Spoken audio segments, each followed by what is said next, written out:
I'm Ricky Gonzalez. I will be presenting on the history of the geographic community surrounding ACP, that is Alliance for Community Peace. I'm Tim Olson. I'll be talking about the history of ACP and the demographic breakdown.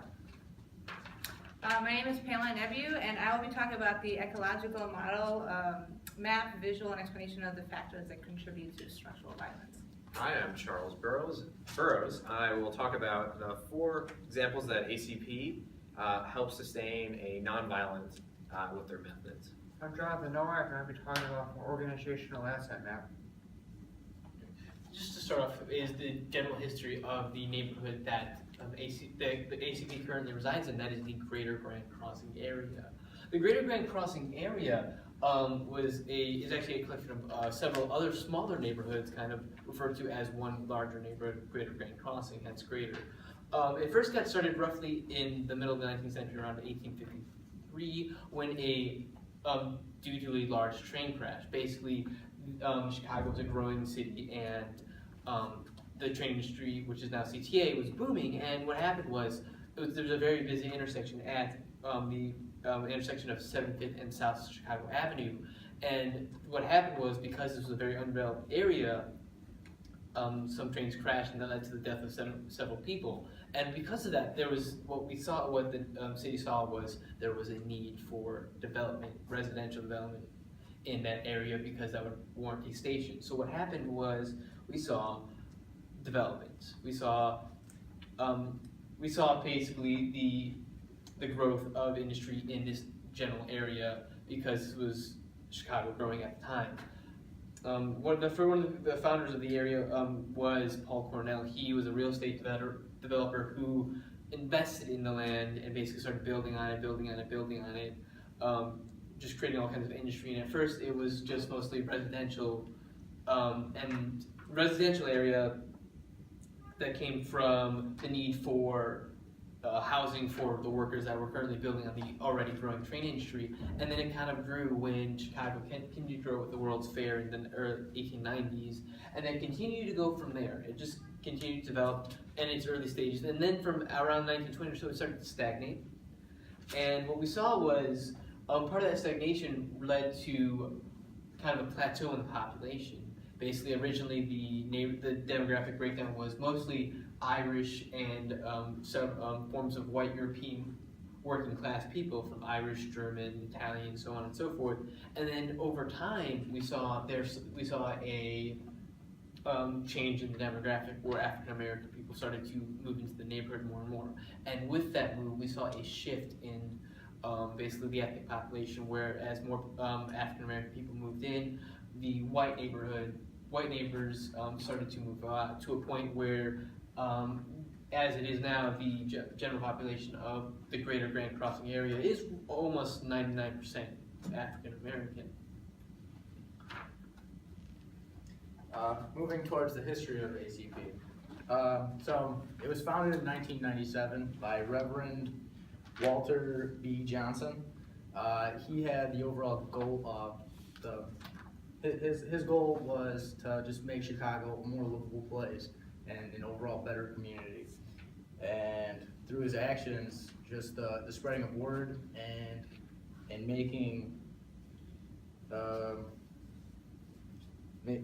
trying to make Chicago right, he was able to get over 1,600 weapons off the streets and start by making Chicago a cleaner place. ACP was founded on the north side of Chicago. However, due to poor infrastructure and other poor conditions, the organization was forced to move to the south side of Chicago, where it's now located at 7740 South Everhart Avenue.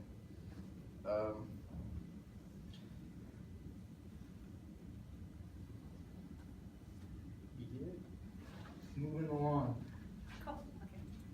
So for some examples of risk factors, starting with the individual, so talking about the kids, just pretty much like behavior, just seeing behavior concerns among students as they interacted with one another. You could see a lot of like bullying with the kids, so it kind of starts there. A lot of violence, actually the last day that I was there, I was able to actually see 2 students or kids actually confront one another and actually using abuse towards one another. And they weren't always very attentive when it came to listening to like their role models or peers, and I think that's kind of like the beginning of how something like that would start. So there was a lot of use of cell phones in the after-school program by the children, and that kind of is, in my opinion, not very, I don't know, like they have access to just about everything with technology, and having that in a safe place like that, it could still kind of turn into a horrible thing. And a lot of the kids were also anxious, hyperactive, and had a short attention span, which displayed a lot of like aggression. And then starting with like the relationship with their families, there was a lot of children who did not even know who was going to pick them up at the end of the day, so they could have just ended up anywhere if somebody didn't pick them up. So poor communication amongst their families. And then when it comes to their to the community, a lot of the lack of recreational activities, especially with ACP in itself, there wasn't a lot of things in the building, starting from the infrastructure to just the resources that they had. And also the poor physical layout of the neighborhood, a lot of potholes like all over the streets, poorly maintained homes, and gang-related activities surrounding ACP location, which makes it a lot easier for these kids to fall into something like that. From a societal standpoint, I guess it would also be economic inequalities within the community, so like lack of education, health, and resources, so lack of awareness in a sense.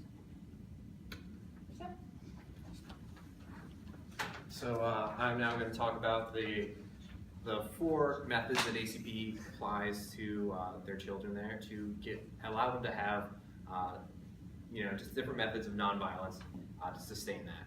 So the 4 methods that I included here are homework, activities, having role models, and also snack time. So the first one we're going to have is homework. So at ACP, they have their employees help the students, help the children with their homework.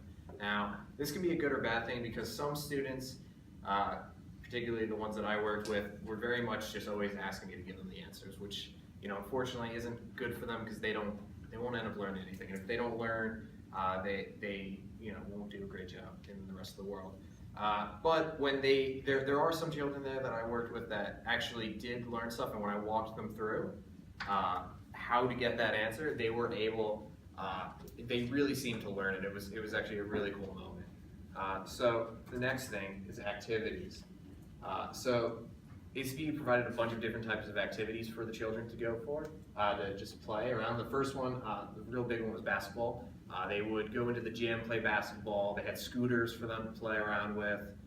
So that was really nice. They also had just some basketballs, some footballs too, was another game that they'd play.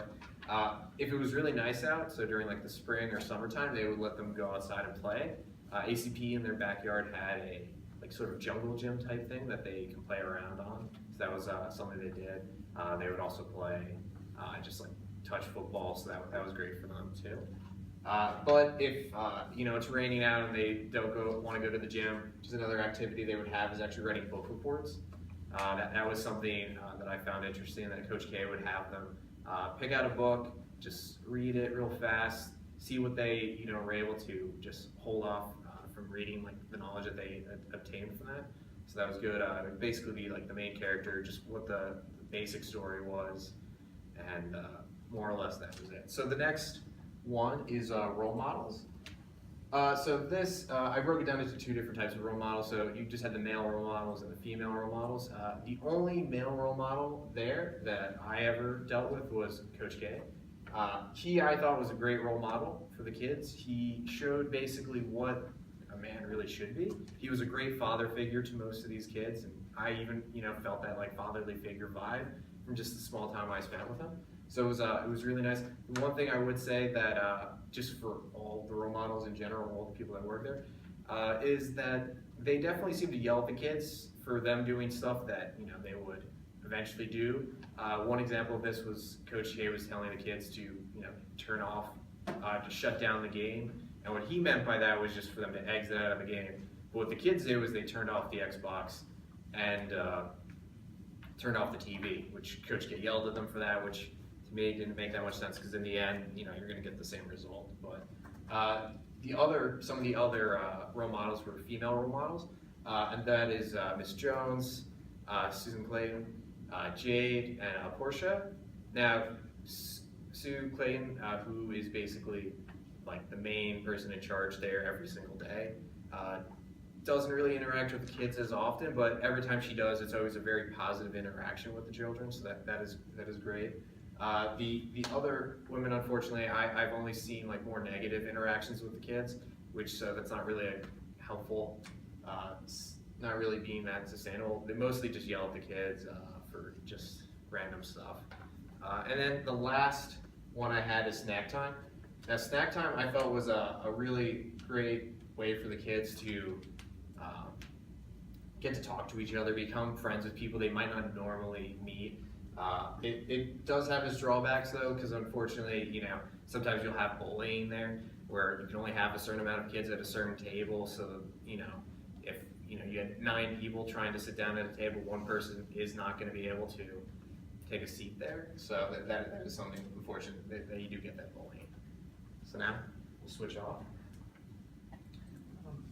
There are several different types of assets at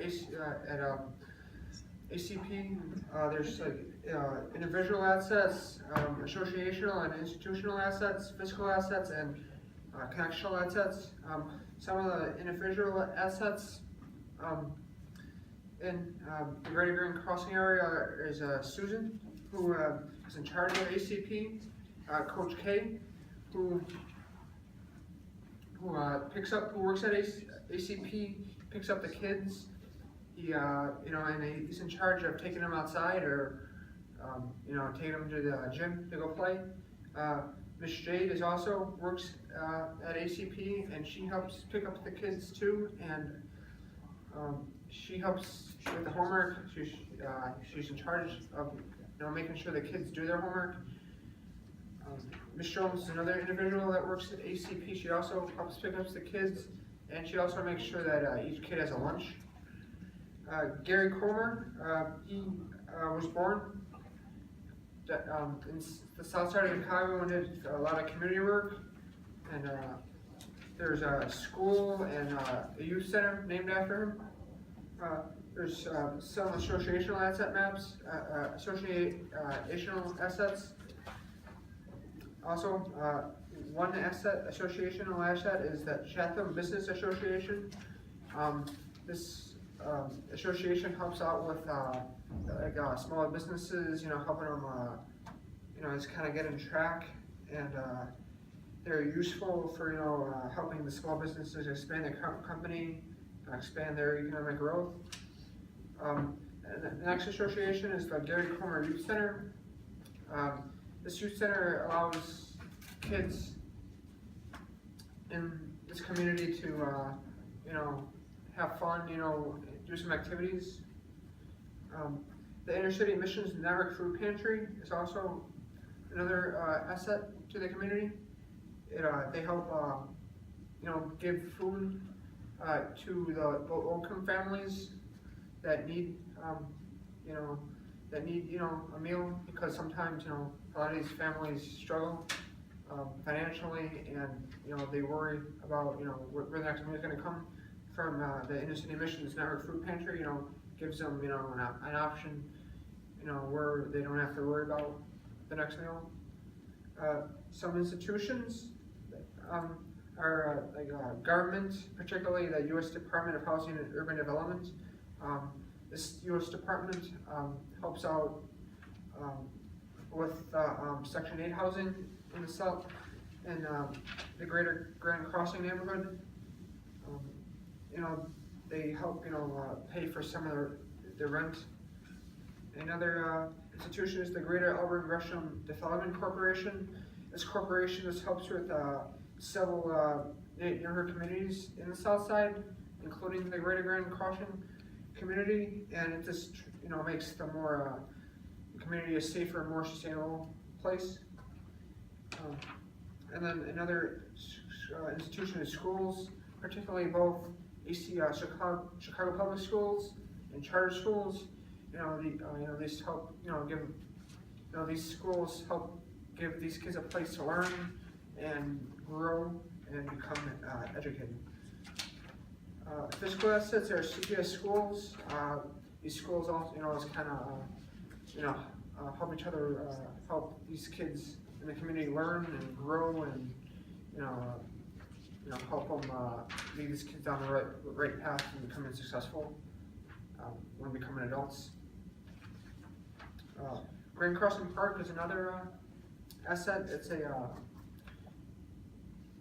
they have a bunch of activities, including like summer camp, and they offer a bunch of programs like swimming, basketball, baseball, and they have a bunch of tennis courts, a soccer field, a swimming pool, and just a bunch of sports, or if you just want to play with any activities, that's a good place to go. The youth centers again is another physical asset. Youth can play sports or any activities, could paint or do any art projects. The Greater Grand Crossing Library is another physical asset. People, anyone of all ages can read, take out books, can do homework. There's computers that are available. So if one needs to use a computer for homework or find directions somewhere, they're more than welcome to use the computers there at the Grand Crossing Library. So then there's connections to one of the connections is DePaul University. If they weren't connected to DePaul University, we wouldn't be going over there helping them and helping them, the community, and specifically ACP and whatever they need. Chicago Public Schools is another connection. Most of the schools that they pick, ACP picks up from, 4 of the 5 schools are Chicago Public Schools, and ACP really connects with them because they have to, before a new kid starts attending ACP, one member of ACP needs to go talk to the teacher and meet the teacher and meet the parents. So that's another way to build community. And then Chicago Housing Authority, that's it's a place where community where people can help out with housing, find. All right. And basically to conclude, we say that ACP and many of the organizations covered in our presentation are basically community assets used to combat structural violence. Structural violence is a form of violence that is defined as basically an institution harming people by preventing their basic rights. That is to say that there are basically things the government, maybe raising housing prices, or basically preventing people from feeling secure or safe, or denying them their basic human needs in some way, shape, or form. And what ACP does is, in their own way, helps people feel more secure and have a greater sense of community, because that's really what a community is. It is in its own right a right. And we're just going to show you our MLA sources and who they are. That's it. I hope you enjoy it. We hope you enjoy our presentation, and thank you very much. Donate to ACP. Donate.